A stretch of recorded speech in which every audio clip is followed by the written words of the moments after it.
अस्सलाम वालेकुम, नमस्कार, सत श्री अकाल एंड गुड इवनिंग। मैं हूँ आरज़ू काज़मी और हमारे साथ हैं कर्नल शैलेंद्र सिंह साहब। बहुत शुक्रिया सर कि आज आप आए। Thank you so much. जय हिंद, नमस्कार। आरजू काजमी साहिबा, बहुत बहुत धन्यवाद कि आपके प्रेस्टिजियस शो में आप इंडियंस को इनवाइट करती हैं। हम किस्मत वाले समझते हैं कि आपके थ्रू पाकिस्तान के साथ जुड़े रहे। Thank you so much sir, आपसे बहुत कुछ सीखने को मिलता है। और सर आज हम बात करेंगे ईरान और अमेरिका के बीच में बात। और ये कहा जा रहा था कि बातचीत होगी, डायलॉग होगा और कुछ कंडीशंस जो हैं वो अमेरिका ने रखी थी, लेकिन ईरान ने तो सर साफ इनकार कर दिया। यहाँ तो ये बात तक चल रही थी कि शायद पाकिस्तान सब लोग आएंगे और पाकिस्तान इन दोनों के बीच में जो है वो सुलह करवाएगा या बातचीत करवाएगा, लेकिन सर ऐसा होता हुआ तो दिखाई नहीं दे रहा, इसलिए कि ईरान ने तो साफ इनकार कर दिया है कोई कंडीशन मानने से। डिप्लोमेसी को आप भी काफी टाइम से देख रही हैं। मैं उसे थोड़ा बहुत एक्सपीरियंस भी कर रहा हूँ। एज अ स्टूडेंट मैं उसको थोड़ा बहुत पढ़ भी रहा हूँ, सीख भी रहा हूँ।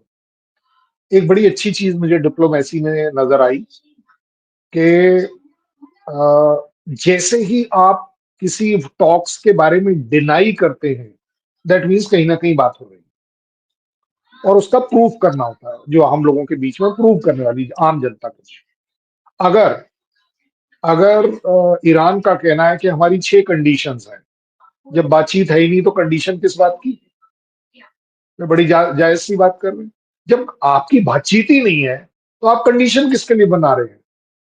मैं यहां पर खड़ा होकर बोल दूं कि मैं आरजू काजमी साहब का शो करूंगा, वो क्या बोलते हैं, 6 कंडीशंस पर, तो शो तो हो ही नहीं रहा ना। जब आपके साथ शो करूंगा तभी तो ये बोलूंगा कि हाँ जी मेरी 6 कंडीशंस हैं। एक बात। दूसरी बात, 15 पॉइंट्स का प्रपोजल, जी हम तो बात ही नहीं कर रहे हैं। जबकि उनकी मिनिस्ट्री, फॉरेन मिनिस्ट्री ईरान की बोलती है कि we have received the proposal. इसका मतलब बातचीत चल रही है। और जब हम मोटे तौर पर बात कर रहे हैं ना, ये लोग सब अपनी अपनी जगह ठीक है। ये किसी से कोई बातचीत नहीं कर रहे, बातचीत नहीं हो रही है। ये बातचीत का माहौल आ रहा है कि यस, यूएस जानता है कि ईरान को एकदम से बातचीत पर लाना मुश्किल होगा। ईरान को भी मालूम है कि अगर उसके पास इस समय कुछ है तो सिर्फ एक ही चीज है कि पोजीशन ऑफ स्ट्रेंथ। जब भी आप बातचीत करें तो आप उस पोजीशन ऑफ स्ट्रेंथ से बातचीत करें, ये डिप्लोमेसी का रूल है। अदरवाइज आप कमजोरी में सब कुछ एक्सेप्ट करेंगे। तो यूएस के पास तो चलिए ये मान ली कि वो सुपर पावर है, उसके पास काफी मिलिट्री पावर है। हो सकता है ये भी कहा जाए कि चलिए उसने ईरान के ऊपर काफी नुकसान किया है। बदले में बदले में एक्चुअली ईरान ने जो यूएस का नुकसान किया वो है सिर्फ उसकी नाक कटी है। ईरान ने यूएस की नाक काट दी है, इसमें कोई शक नहीं। ईरान ने ये भी कह दिया है या दिखा दिया है पूरी दुनिया को कि यूएस की बादशाहत जो है ये अपने आप में अनडिस्प्यूटेड नहीं, अन मतलब अनचैलेंज्ड नहीं है, इसको चैलेंज किया जा सकता है। सो वहां बात निकल कर आती है कि इस समय बातचीत नहीं चल रही, लेकिन बातचीत का माहौल जरूर चल रहा है। क्योंकि चाहे कोई कुछ कहे ना कहे, this war is expensive to Iran. ऐसा नहीं है कि ईरान फ्री फंड में लड़ रहा है, कहीं कोई नुकसान ही नहीं हो रहा। और ऐसा भी नहीं है कि यूएस इस लड़ाई को चलाता चला जाए और ये सोचे कि चलिए जी 6 महीने बाद, 8 महीने बाद, 1 साल बाद, मैं तो कहता हूं फिर यूक्रेन वाली 4 साल बाद। सो उसको भी ये मालूम है। और उनके, यूएस के अपने अलग कंपल्शन है, पब्लिक का कंपल्शन है, हॉर्मूज का कंपल्शन है, दुनिया भर में जो इज्जत और इज्जत आबरू और नाक कट रही है उसका भी एक कंपल्शन है। सो इसलिए मैं ये बात अपने लिए अच्छे से समझा सकता हूँ। बातचीत का माहौल जरूर चल रहा है, बातचीत की होप भी चल रही है। अदरवाइज आपने जैसा बोल दिया पाकिस्तान, अदरवाइज पाकिस्तान को कैसे पता चला कि बातचीत चल सकती है या नहीं? यह सर हनुमान बन रहे कहा हैं तो पाकिस्तान। यही जा रहा है, सर कहा तो यही जा रहा है कि पाकिस्तान बीच में है। पाकिस्तान दोनों कंट्रीज या तीनों कंट्रीज के बीच में, अगर इसराइल को हटा दें तो अमेरिका और ईरान के बीच में बातचीत करवाएगा, होस्ट करेगा। सर इस किस्म की न्यूज आ रही है और मैं डोनाल्ड ट्रंप मना ने नहीं कर रहा, रीट्वीट भी किया है सर उस चीज को, ये भी कहा जा रहा है। मैं मना नहीं कर रहा ना। मैंने तो आपको बात को, आपने पता नहीं कैसे ये ले लिया। मैंने तो ये नहीं कहा कि पाकिस्तान नहीं कर रहा। मैंने सबसे पहले कहा कि अगर बातचीत चली नहीं है तो पाकिस्तान बीच में कैसे आ जाएगा, जब बातचीत है ही नहीं। तो डोनाल्ड ट्रंप ले लो, शहबाज शरीफ ले लो, कोई भी ले लो, और इसीलिए ऐसा समझा जाता है कि इस तरह की चीजों को आपको एक्चुअली जो स्टेटमेंट्स इशू करी जाती हैं उसके ऊपर इनको तोलना चाहिए, किस बात में कितनी दम है, किस बात में कितना इंटरप्रिटेशन है। सो अब मैं आपको स्पेसिफिकली रेफर करूंगा शहबाज शरीफ ने जो लिखा है। अब उनके ट्वीट को तो मैं डिस्प्यूट नहीं करूंगा ना, या आप भी नहीं करना चाहेंगी।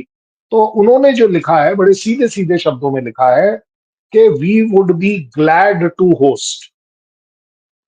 एक बात। दूसरी बात, if if it is acceptable to US and Iran. तो दोनों जगह क्वेश्चन मार्क है ना। आज की तारीख में देखिए, मैंने आपको क्या बोला, बातचीत चल रही है नहीं चल रही है, लेकिन बातचीत का माहौल जरूर चल रहा है बातचीत से रिलेटेड। और आपको क्या लग रहा है सिर्फ अकेला पाकिस्तान ही कोशिश कर रहा है? पूरी दुनिया कोशिश कर रही है इस समय। आपको क्या लगता है अगर हमारे प्राइम मिनिस्टर से डोनाल्ड ट्रंप बात कर रहे हैं तो क्या बात करी होगी? वो ये तो पूछ नहीं सकते आजू आदमी के शो की क्या टीआरपी चल रही है इंडिया में, है कि नहीं? तो ट्रंप साहब पूछेंगे तो फिर तो गड़बड़ हो जाएगा, पाकिस्तान में सर आग लग जाएगी। नहीं सर, मुझे नहीं लगता ट्रम्प साहब ये पूछेंगे।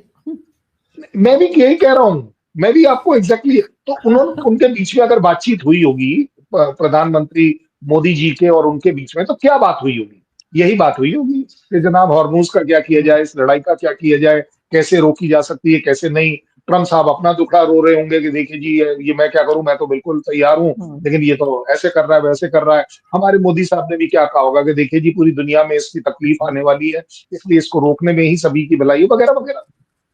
बिजनेस की बात हुई होगी ना, एंड बिजनेसेस इस समय बातचीत करना और उसको रोकना। सो मुझे लगता है जब पाकिस्तान भी जो कह रहा है, और मैं किसी और की स्टेटमेंट पे नहीं जाऊंगा, पहले शहबाज शरीफ साहब की जो मैंने आपको 2 पॉइंट बताए, उन्होंने कहा we would glad to offer, एक, और दूसरा if it is acceptable to both the party. उन्होंने तीसरी पार्टी का नाम क्यों नहीं लिया? भाई देखिए, लड़ाई जो चल रही है Israel plus US versus Iran, यही चल रही है लड़ाई। तो उन्होंने इजराइल का नाम क्यों नहीं लिया? दैट मीन्स इजराइल को बिना पार्ट लिए आप इस सो कॉल्ड बातचीत को सक्सेसफुल करा देंगे? ये तो आप ही को सोचना पड़ेगा। और अबव ऑल आप बताइए, एक मैं आपको क्रेडिट देने में बिल्कुल हिचकिचाऊंगा नहीं, लेकिन आप सच्चे मन से बताइएगा, एक बातचीत करने के मेडिएटर की क्या क्वालिटीज होनी चाहिए, तभी तो आप उसमें आएंगे। भाई आज से पहले ओमान करता था, इससे पहले कतार करता था, इन दोनों के बीच में क्या कॉमन थी? एक थी रिलायबिलिटी, कि ये दोनों कंट्रीज काफी समय से काफी जगहों पर रिलायबल प्रूव हुए हैं बातचीत का माहौल क्रिएट करने में और बातचीत करवाने। इनका एक्सपीरियंस है, इनकी एक रेपुटेशन है, एक रिलायबिलिटी। अगर आपको लगता है आपके पास ये रिलायबिलिटी है, आपने कराया हुआ है, तो मुझे लगता है बलूच के साथ ही आपने करा लिया हो, टीटीपी के साथ करा लिया हो, पीओके के साथ करा ली हो बातचीत, सिंध के साथ करा ली हो, इमरान खान के साथ करा ली हो, तो मैं मान लूंगा कि चलिए, मैं क्रिटिसाइज नहीं कर रहा, मैं एक्सपीरियंस की बात कर रहा हूँ, रिलायबिलिटी। बिल्कुल नहीं, I understand. You understand now? Next is what? Credibility. एक क्रेडिबिलिटी होना जरूरी है। आरजू काज़मी की क्रेडिबिलिटी प्रेस में क्या है? आरजू काज़मी की क्रेडिबिलिटी ये है कि वो पाकिस्तान की वो जाबाज रिपोर्टर है जो पाकिस्तान के बारे में अच्छा सोचती है कि क्या चीज पाकिस्तान के लिए अच्छी है। ये आपकी क्रेडिबिलिटी है। अब उसके अंदर कोई ये बोल दे कि नहीं ये पाकिस्तानी नहीं है, इंडियन है, और वो उनकी फ्रस्ट्रेशन है जो लोग ऐसे बोल देते हैं। और आपने देखा कई शोज में हम देखते हैं कि पाकिस्तान के लोग इस तरह की बातें कर लेते हैं, बट वो उनकी फ्रस्ट्रेशन है। क्यों? आपकी क्रेडिबिलिटी एक अलग है। इसी तरह अगर कोई भी कंट्री बातचीत या मीडिएशन या पीस टॉक्स कराएगा तो उसकी क्रेडिबिलिटी होनी चाहिए कि चलिए जी उन्होंने यूक्रेन और रशिया के बीच में अपने को एस्टैब्लिश करके दिखाया है, वगैरह वगैरह। एक और चीज है, एक होती है कि उस कंट्री का कैरेक्टर बड़ा इंपॉर्टेंट है, कि वो लड़ाई झगड़े में विश्वास नहीं करता, वो वर्ल्ड का पीस का मसीहा है, उसके यहाँ गौतम बुद्ध का राज है। मतलब इस तरह की बात, चाहे वो नेपाल हो, चाहे भूटान हो, चाहे पाकिस्तान हो, मुझे कोई फर्क नहीं पड़ता। सो अगर आपका उस तरह का एटीट्यूड दिखा है जिंदगी में कि नहीं आपने पाकिस्तान सेपरेट करके इंसानियत की भला करी है, अगर आपको दिखता है ऐसा तो जरूर आपको होना चाहिए। अगर आपको लगता है कि जिस तरीके से पाकिस्तान के अंदर जो भी लड़ाई झगड़ा हो रहा है या मारपीट हो रही है, मारकाट हो रही है, जो भी हो रही है, अगर वो एक पीस का आपका कैरेक्टर दिखाता है तो यू शुड बी एलिजिबल 100%। उससे भी बात एक और चीज होती है कि you have to be a economic power also, तभी आपको दुनिया रिकॉग्नाइज करती है।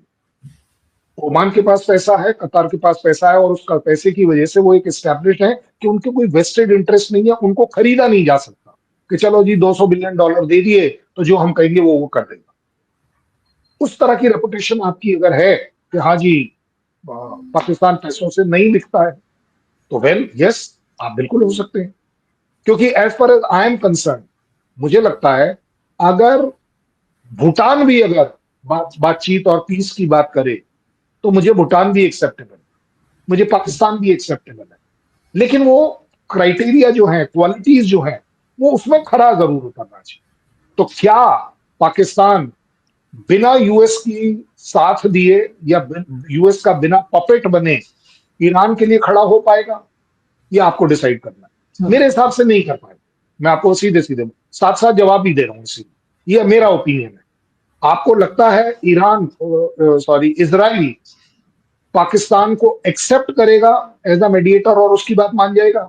मुझे नहीं लगता कि इजराइल और आपके बीच में ऐसा कहीं कोई छोटा सा भी अच्छा रिलेशन है कि वो एक्सेप्ट करेगा। आपको लगता है कि वो इजराइल जिसने यूएस को फंसा लिया, ऐसा कहा जा रहा है वर्ल्ड में, फंसा लिया इस लड़ाई के अंदर, तो क्या वो यूएस को आपके साथ जाने देगा जहां उसका इतना इन्फ्लुएंस है कि चलिए ये एक लड़ाई अगर वो शुरू करवा सकता है तो आपको लगता है कि वो बात बन जाएगी? अब आगे जो हो सकता है, मैं आशावादी आदमी हूं, मैं पॉजिटिव सोचता हूं, पॉजिटिव देखने की कोशिश करता हूं। अगर इसकी लोकेशन जहां पर भी ये बातचीत हो, चाहे वो ओमान में हो, चाहे वो कतार में हो, चाहे वो इजिप्ट में हो, चाहे वो पाकिस्तान में। ओमान अब आउट हो गया क्योंकि उन्होंने ऑफिशियली बोल दिया हमारा इसमें कहीं कोई बातचीत का मामला नहीं है। पता है क्यों कहा है उन्होंने? क्योंकि ईरान ने उसे एक्सेप्ट नहीं किया, पहली बात। क्योंकि ईरान ने ओमान के ऊपर अटैक भी किए, दूसरी बात। ये भी एक बड़ा मेजर फैक्टर होगा। अब इसीलिए मुझे लगता है कतार भी शायद नहीं आ पाएगा इस बार, क्योंकि भाई जो भी कह लीजिए डिफरेंसेस, कतार को भी वो देखता है कि वो यूएस का है। मुझे लगता है कि पाकिस्तान के बारे में तो मेरे ख्याल पाकिस्तान के डिफेंस मिनिस्टर को भी कोई डाउट नहीं है कि पाकिस्तान तो हमेशा से वेस्टर्न कंट्रीज के लिए पपेट की तरह काम करता है। उन्होंने तो कह भी दिया, मैं उनकी बुराई नहीं कर रहा हूं, मैं उनकी इवैल्यूएशन कर रहा हूं कि उन्होंने बोल भी दिया। हालांकि मैंने तब भी आपको याद हो बोला था कि इनको बोलना नहीं चाहिए था, क्योंकि ये तो अपनी कंट्री एक्सपोज हो गई ना एक तरह से। ऑफिशियली एक डिफेंस मिनिस्टर बोल रहा है कि we have been doing this dirty job for last 40 years of terrorism. Oh my God. But चलिए छोड़ देते हैं, इस समय हम जो बात चल रहे हैं उसके ऊपर चलते हैं। सो अगर आप देखती हैं कि पाकिस्तान का क्या रोल हो सकता है, पाकिस्तान की एक वेन्यू रिलेटेड, चलिए इस वेन्यू में बात हो, ठीक है ना? अगर उस वेन्यू से रिलेटेड भी बात करें तो क्या इस समय पाकिस्तान दुनिया को ये दिखा पाता है कि वो बिल्कुल पीसफुल स्टेट है, कहीं कोई प्रोटेस्ट नहीं हो रहे? आपको लगता है कि जब ये बातचीत होगी तो आपके वो बलूच कुछ भी नहीं करेंगे, टीटीपी को आप समझा के चुप करा देंगे, इमरान खान के प्रोटेस्टर्स को बोलेंगे स्ट्रीट्स जो है बिल्कुल टिकाटिक पेंट करके बढ़िया से रख दीजिए? इस समय पाकिस्तान के पास वो एनवायरमेंट नहीं है, क्योंकि आपके डिफेंस मिनिस्टर के हिसाब से you are in a open war with Afghanistan, ये आपका कहना है। जी, मैं इवेलुएट कर रहा हूं। सो आप ही बताइए, आप किस पॉइंट ऑफ व्यू से स्कोर करते हैं कि चलिए जी हम हमारा ये तो है, सिवाय इसके अबव ऑल एक और बड़ा चीज ऐड कर देता हूं, बातचीत का अगर माहौल शाबाश शरीफ क्रिएट करें तो ये समझ में आता है कि एक अच्छी खासी डेमोक्रेसी इस चीज को कर रही है।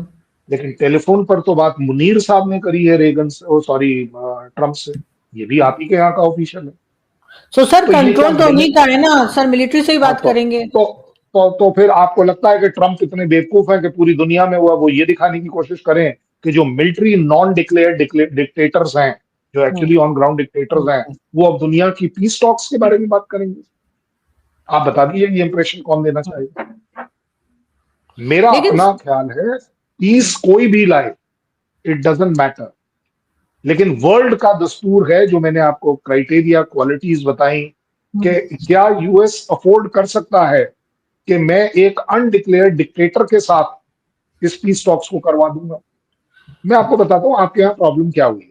आपको, आपके चीफ को, आपके शहबाज शरीफ साहब को लगता है कि इस समय यूएस हमसे सबसे करीब है, और जबकि आप ही को लगता है, आपके साथ तो हम इतने टाइम से बातचीत कर रहे हैं, कि जब पिछली बार रेगन, सॉरी, ट्रम्प साहब गवर्नमेंट में थे, तो उन्होंने आपको किक मार रखी थी, गोद से तो उतार ही दिया, एक तरह, मतलब उन्होंने पैसा देना बंद कर दिया, सब कुछ बंद कर दिया। आपको सिर्फ मिलता था F-16 का मेंटेनेंस वाला पैसा, 2-2.5 हजार करोड़ जो मेंटेनेंस का, तब आप ही काफी तकलीफ थे, वगैरह वगैरह। अब बात आती है कि इस बार क्या हुआ। जब ट्रम्प साहब इस गवर्नमेंट में आए, कृपया कर अपने फॉरेन मिनिस्टर से पूछिएगा कि अगर मेरा एनालिसिस कहीं से भी गलत हो, इस बार जब वो आए, उन्हें ऑलरेडी पता था कि मैं ईरान के खिलाफ कुछ करूंगा, ये यूएस का एम था। और इसीलिए आप पिछले 1.5 साल में देख रहे हैं कि उन्हें ये भी पता था कि अगर जरूरत पड़ी ईरान में जाने की, तो ओनली वे आउट इज कि आपको एक पपेट रखना पड़ेगा, जो आपके लिए चूं चां बिना किए बेस भी दे दे, जो जगह बोले वो भी दे दे। और सबसे बढ़िया बात कि आपका एक इतना लंबा चौड़ा बॉर्डर है ईरान के साथ, जहां से फ्री एंट्री यूएस को मिलेगी अगर किसी भी तरह की फोर्सेस को मेंटेन करना है। जैसे कि जब वो अफगानिस्तान में थे, वो आप ही के थ्रू ऑपरेट करते थे, आप ही के थ्रू चीजों को कंट्रोल करते, आप ही के थ्रू वहां पर जो भी कंट्रोल किया जा रहा था अफगानिस्तान में, वो आपके थ्रू करते थे, इसमें कोई डाउट नहीं। सो मुझे लगता है आप लोग शायद इस चीज को टाइमली रीड नहीं इसलिए कर पाए क्योंकि आपकी बहुत बड़ी तकलीफें थी, पैसे की लेकिन तकलीफ थी, जी। सर, ट्रम्प का ये अब क्लेम है कि वो कह रहे हैं कि उन्होंने रिजीम चेंज कर दिया। अभी ये इस तरह की स्टेटमेंट भी उनकी आ रही है। आपको लगता है मैंने कुछ कर आरजू पाए हैं, मैंने या फेस सेविंग अपनी ढूंढ रहे हैं इस वक्त डोनाल्ड ट्रम्प? मैंने आरजू काजमी जी चेंज कर दी, ये मेरा डिक्लेरेशन। आरजू काजमी चेंज हो गई है। आज से आरजू काजमी जो है वो इंडियन सिटीजनशिप है, उनकी अनडिक्लेयर्ड। देखिए ऐसा है, जब मैं आरजू काजमी को चेंज नहीं कर पाऊंगा तो कम से कम बोल के ही चेंज कर सकता हूं ना। रिजाइन चेंज, अगर, बड़े सीधे शब्दों में बोल रहा हूं, अगर रिजाइन चेंज खमेनी के हटाने से, मारने से, मरने से, जो भी गलत वर्ड इस्तेमाल कर लें, अगर तो फिर उसी दिन हो गया था खत्म मामला। हाँ। वो तो 28 तारीख को ही खत्म था मामला। हम्म। फिर ये 25 दिन किस बात के? इसको बोलते हैं फेस सेविंग, इसको बोलते हैं। अब एक्चुअली देखो ना, जिसको बोलते हैं ना कंपनी मेक्स अ मैन, तो ट्रंप ने भी सीख लिया कि किसी कंट्री के प्राइम मिनिस्टर और उसके चीफ ने बोला हम जीत गए, हम जीत गए, जीत गए, जीत गए, जीत गए, आजकल वो भी यही कर रहे हैं, हम जीत गए, हम जीत गए, आई आई हैव वन। उन्होंने क्या बोला? हमने एयरफोर्स जो है ईरान की खत्म कर दी है, उसके बावजूद एविडेंस ये कहता है कि मिसाइल्स और ड्रोन अभी भी चल रहे हैं। उन्होंने कहा हमने नेवी बिल्कुल खत्म कर दी है, कुछ बचा ही नहीं है उसके अंदर, तो जान ही नहीं है। उसके बावजूद आपकी, जिसको बोलते हैं ना गलत शब्दों में, बैंड बजा हुआ है कि हॉर्मुज में एंटर करें या ना करें। हाँ, अगर ये है ही नहीं नेवी, तो डर किस बात का? फिर बिल्कुल। दुनिया को आप क्या दिखा रहे हो कि वहां पर 12 माइन लगी हुई है? 12 माइन होती क्या है? एक के बजाय 2 दिन में निकल जाएंगी। आइए ना, आते क्यों नहीं है आप? इनका कहना है कि मिलिट्री एग्जिस्ट नहीं करती। अगर मिलिट्री एग्जिस्ट ही नहीं करती, आपने 9,000 टारगेट्स डिस्ट्रॉय कर दिए हैं, तो जनाब foot on ground, boots on ground डालिए तो सही। वो जो आप 82nd एयरबॉर्न डिवीजन को बुला रहे हैं, 31 मेरीन एक्सपीडिशनरी फोर्स को बुला रहे हैं ट्रिपोली के अंदर, वो आज रात को या कल सवेरे तक पहुंच जाएगी। आप वो जो बॉक्सर वाला जो यूएसएस है उसको बुला रहे हैं, जिसके अंदर 2,500 और मरीन फोर्स है। ये जो 4-5 हजार फोर्स है, डालिए ग्राउंड पर। प्रॉब्लम क्या है जब कुछ है ही नहीं? सेम गोज कि यही बात कि जो ट्रम्प का कहना है वो एक्चुअली फेस सेविंग है, वो एक प्रोपोगंडा है कि ईरान के ऊपर, एक दुनिया के ऊपर। आप एक बात बताइए ना, अगर आप जीत गए, सब चीजें आपके हाथ में है, तो आपको ये हॉर्मुज के लिए एक वो कोलिशन फोर्स बनाने की क्यों जरूरत पड़ रही? भाई आप तो जीत गए बगदाद में, आप तो जीत गए थे, इराक में आप जीत गए, ऐसा इनका कहना है। आज अफगानिस्तान तक में भी उनके जीत पास, गए थे सर, हाँ अफगानिस्तान में। हाँ, तो नहीं, अफगानिस्तान में तो इसलिए अब नहीं बोल पाएंगे ना, क्योंकि वहां से तो निकलना पड़ा।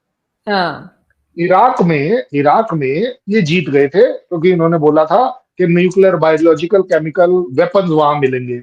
नहीं मिले, कोई बात नहीं, उन्होंने बेस लगा लिया। आज भी मिलिशिया इराक का जो है वो उसके ऊपर अटैक कर रहा है, जीत गए।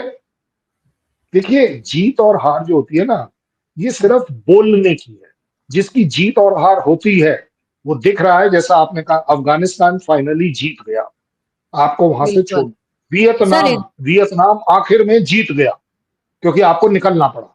ईरान ईरान इसलिए दुनिया को जीतता हुआ दिख रहा है क्योंकि वो यूएस के सामने अभी भी खड़ा है, घुटनों पर बिल्कुल। नहीं है, इसलिए जीत गया। और ये चीज सबसे ज्यादा हर्ट कर रही है ट्रंप को, क्योंकि जैसा आपने बताया, resign change, well, resign change अगर हो गया है तो भाई साहब खत्म करो, फिर तो लड़ाई बचा हाँ गया है। फिर तो कुछ है ही नहीं, रिजाइन, बिल्कुल। और क्या नई रिजाइन, आपको कल सवेरे क्या आज रात को शहबाज शरीफ साहब को हम भेज देते हैं ईरान में, वो 440 किलो यूरेनियम लेंगे, वो सीधे जाएंगे व्हाइट हाउस में हैंड ओवर करके आ जाए। प्रॉब्लम क्या है? अच्छा, सर इसी तरह हमारे वो बड़े प्राइम मिसाइल, मिनिस्टर है सर, आप उनसे क्या क्या काम करवा रहे हैं? नहीं मैं तो सबसे, देखिए आपका यूरेनियम से बड़ी और चीज दुनिया में क्या हो सकती है? देखिए, ये तो 440 किलो यूरेनियम लाना और किसी को हैंड ओवर करना इज वेरी वेरी प्रेस्टिजियस, बहुत बड़ी बात है। तो वॉलंटियर करना चाहिए। उसके बाद ये देखने की बात है कि कहीं रास्ते में इसराइल कहीं कुछ ठोक ठाक ना दे, वो प्रॉब्लम जरूर आ सकती है। बिल्कुल, तो लेकिन सर देखते हैं सर, लेट्स सी कि क्या होता है, इसलिए कि सबको इंतजार है कि ये मीटिंग हो जाए ताकि किसी तरीके से लड़ाई रुके। अब पता नहीं ये लोग रुकेंगे या नहीं, लेकिन यस, कोशिश ये यही ये की जा आप रही ये आपने अच्छी बात करी कि ये जो बातचीत का माहौल बनाया जा रहा है, ये एक है। अच्छी बात है। जितना ज्यादा डिनायल किया जा रहा है, समझ लीजिए उतनी ही बात आगे बढ़ रही है। ऐसा अदरवाइज ही। डिनायल किसको कर रहे हो जब कोई बातचीत के अंदर है ही नहीं? और मैं तो कहता हूं, चाहे पाकिस्तान ही सही, हम्म। क्या काबिलियत है क्या नहीं है वो मैंने आपको बता दिया। क्वालिटीज अगर आप में है ये सारी, आपकी मर्जी।